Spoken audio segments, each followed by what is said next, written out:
It is important also that that gets accompanied by a number of things, including justice, including equality.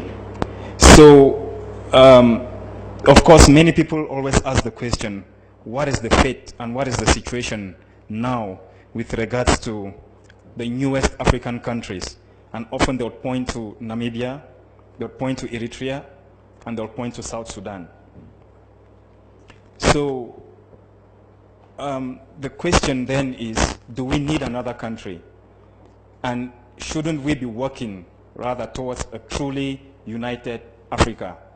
And I say yes, we all should. It is important that we work towards a truly united Africa. But for that to happen, we need to consider that for unity to be in place, there is need for us to prioritize equal rights for everyone. There is need for us to prioritize justice, because without justice and equal rights, no amount of work and talk towards unity is going to be fruitful. And I'm giving a few examples that make it necessary for us as Southern Cameroonians to argue today that we would want to have and see an independent Southern Cameroons. We don't want to be part of a country where your education curriculum is being developed in another country. Cameroon has gone into a 50-year contract with France, which is renewable every 50 years. That says we don't have the right to develop our own school curriculum for our children. You are going to develop it for us, send it, and then we just teach our children. And that is the reason why people like myself, for several years, in fact, for my whole life, we got miseducated into thinking things and believing things that don't exist. So I don't want to be part of that kind of country.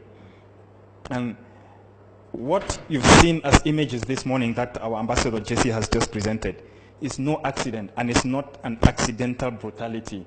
It is a very well orchestrated, calculated ploy to subdue our people. In the 50s and the 60s, the same Republic of Cameroon, the French Cameroon, employed the same tactics on its own people. And we are told that perhaps the one genocide that has taken place on this African continent that's not been spoken about took place then between the 50s and the 60s, when approximately 450 to 500,000 people were killed.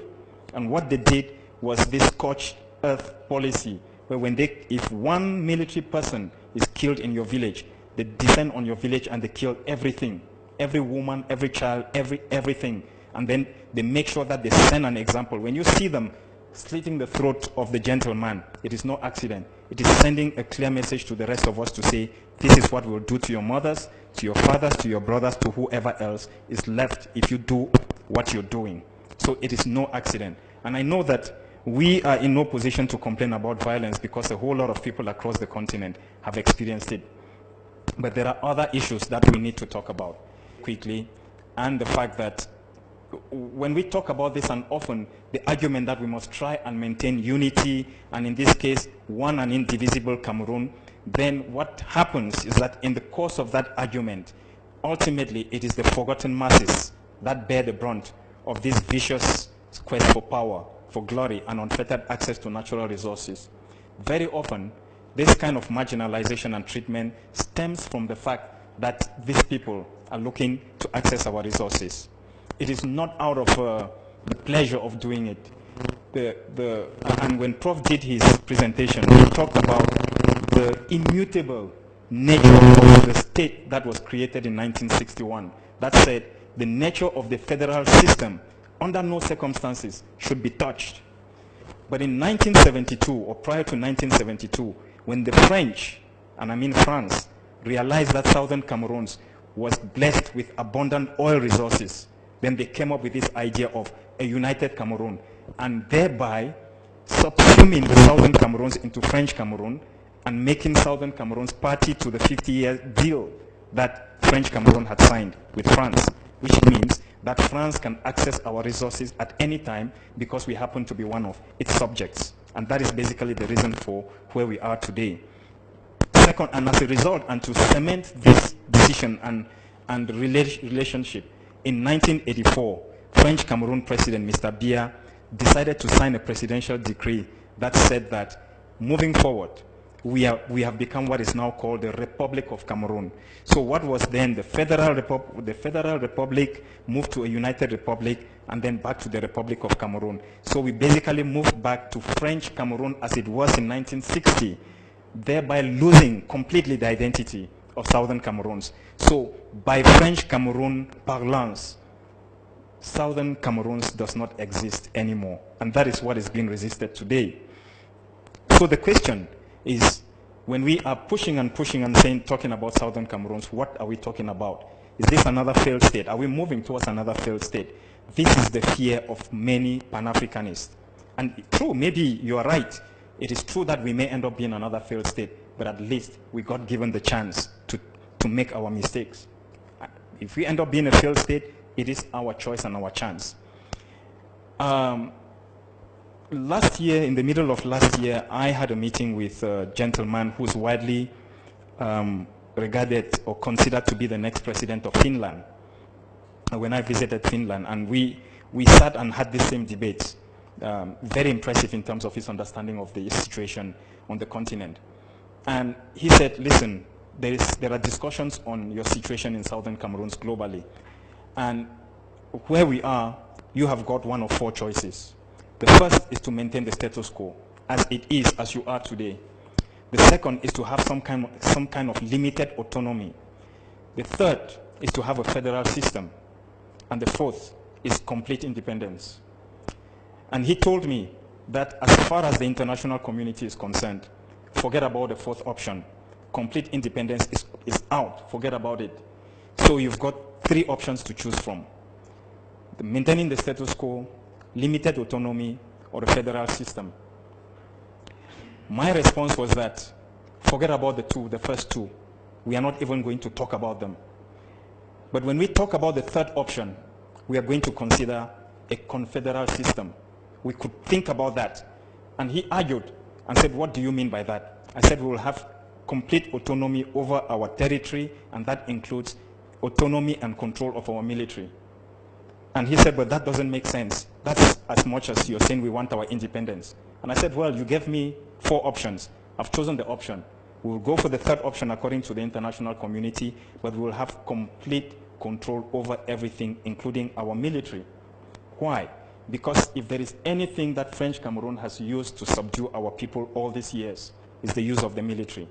We will not accept to go into any kind of relationship that says we are going to have a common military, of which every time they recruit 1,000 boys, 6 of them come from our region.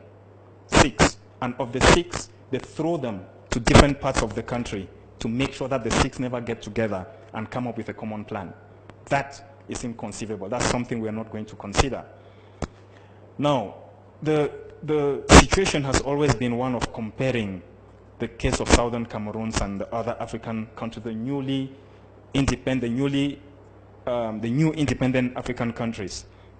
And I chose to do a quick comparison to South Sudan, partly because I spent a year in South Sudan and understand a bit of the dynamics. But I would want to say Eritrea might be a country with its own problems, but it is a country that is independent. Namibia is a good example of a country that has chosen the right path.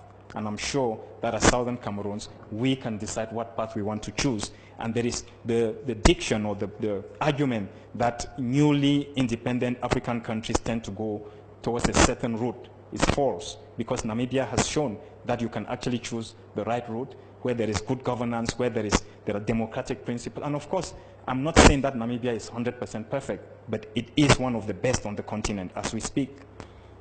Now, looking at the similarities and what we need to fear with regards to the Southern Cameroons compared to South Sudan is the similarities in history and the exploitation and the marginalization. Exact same story. Anybody who's taken the time to understand what Khartoum, and in fact all the way to Cairo, was doing to South Sudan was basically one of exploitation of everything that was South Sudanese, but ensuring to subdue and subjugate the South Sudanese to the point where they had no identity. It has been the exact same thing in our case. But then when, as a South Sudanese, I could argue, for instance, that this is being done to me by the Arabs because we tend to look different. In our case, We are identical. We are the same people. We just happen to have had some differences in our history. And so it is not about the looks. It is not about racism. It is all about resources and a political system that has been set in place that disregards completely the race or the ethnicity that we are facing in southern Cameroon. Now, there is the deliberate miseducation and brainwashing. It is no accident that in Cameroon today, and by Cameroon I mean both Cameroons, that we have two histories. That those who are in French Cameroon are taught one history, and us, we are taught a completely different history. So when we meet and we try to discuss our histories, it's very different, and we're discussing the same thing.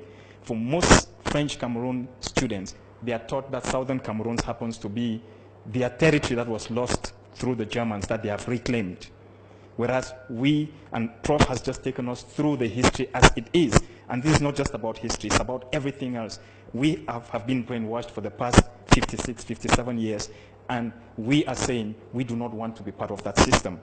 So it is a comparison between something that is intrinsically evil and any other choice. We could choose to remain evil, or we could choose to be different, but at least we know that what we are faced with today is evil as a system. The dangers of multiple military allegiances. One of the challenges that South Sudan faces today is that of these multiple military allegiances, multiple military players based sometimes on ethnicity and so on. This is the challenge and the danger we face, which we are beginning. And when we listen to the ambassador's presentation, she showed you pictures of young men who are beginning to fight back. They're fighting back with whatever they have, whatever they can afford, from kitchen knives to everything. But the bottom line is that they're fighting back. Now, good always triumphs over evil. The danger is when the triumph, this victory, ends up being one where anarchy becomes the norm. When these young men without control, without any training whatsoever, they finally manage to take over territory, we will be sitting with another Sierra Leone, Liberia situation. So it becomes important that we start looking into this issue. And they're doing it. They're beginning to take chunks of territories for a few days. And they're beginning to fight back against the military. And it doesn't matter how much we tell them, listen, let's rather use the negotiation road. Let's use diplomacy. The young men have come to the point where they can take it no more. And they're saying we're going to fight back. When young men, if we have 2 or 3 young men who are organized enough in 3 different parts of that territory, and they're able to take territory and hold it, we have started a new Liberia, we have started a new Sierra Leone, and then it will become a regional thing. Because from the map that you've seen and which I've shown, southern Cameroon happens to be a very, very strategic in terms of the Gulf of Guinea. Whatever kind of violence blows up there is going to affect 200 million people in Nigeria and another 55 million people across the other countries of Central Africa. We are the breadbasket of the region. So, but then these are some of the similarities with South Sudan. But moving forward, how do we allay those fears that people have been talking about? For me, the first is that unlike South Sudan, which all along had been subjugated and marginalized and discriminated against for the whole length of its history, Southern Cameroon comes from a background of having performed and practiced self-governance. We had democratic principles and practices as far back as 1954, before most African countries got their independence. And in fact, the gentleman who negotiated the union, or the purported union between Southern Cameroons and the Cameroons and the French Cameroons, happens to have won as a member of the opposition bench to be the prime minister and go into negotiations, which tells you that there was democracy in place. So we are not talking about the people who are coming from nothingness. It's the people who come with a history. Now, if there is an economist who wrote, and the book he wrote is The Bottom Billion, and he cautions against the fact that if something is not done to the bottom billion of the world today, we're going to descend into an abyss very soon where it will be almost impossible to rescue the world economically. And one of the elements he gives, which says that a country you need in order to be a country, is to have access to the ocean. And Southern Cameroon happens to have it, which was not the case with South Sudan. As a result, South Sudan faced a lot of difficulties economically and otherwise because of this lack of access to the ocean. I thought I should highlight that. The third key reason why I think Southern Cameroons will be different from South Sudan is that the literacy levels are very high. We actually are one of the highest on the continent. So we are not talking about a group of people who have been completely marginalized or completely disenfranchised of education to the point where there is nothing to show. Before the union with French Cameroon, we had very educated Southern Cameroonians, and what is happening today is that more and more, in spite of the hardship, the average Southern Cameroonian parent has tended to prioritize education above everything else, and which is, in my opinion, the major difference we have with South Sudan.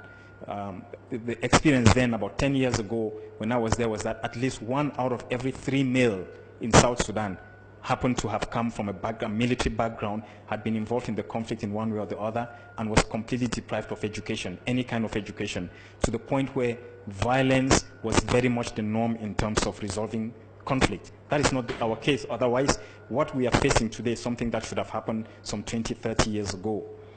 We have a fairly influential and powerful diaspora.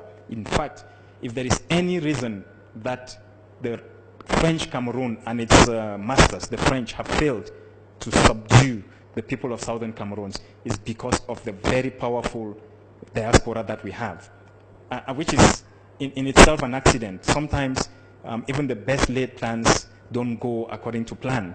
When the French Cameroon was discriminating and pushing and marginalizing Southern Cameroonians, many Southern Cameroonians had no choice but to leave the country and go to other places of the world, other parts of the world, in order to have opportunities.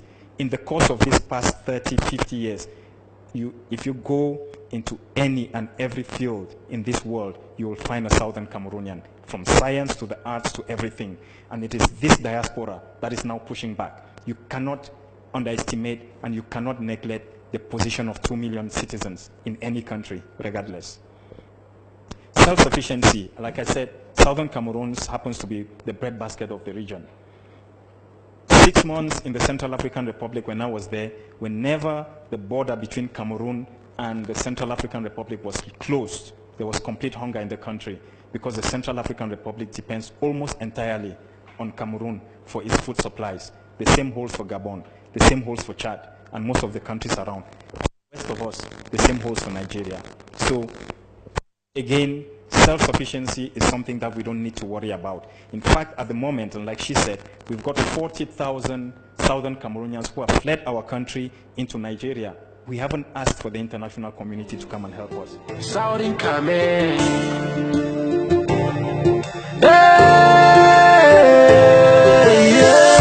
Southern Cameroon. Not for Bamenda way, yeah, they.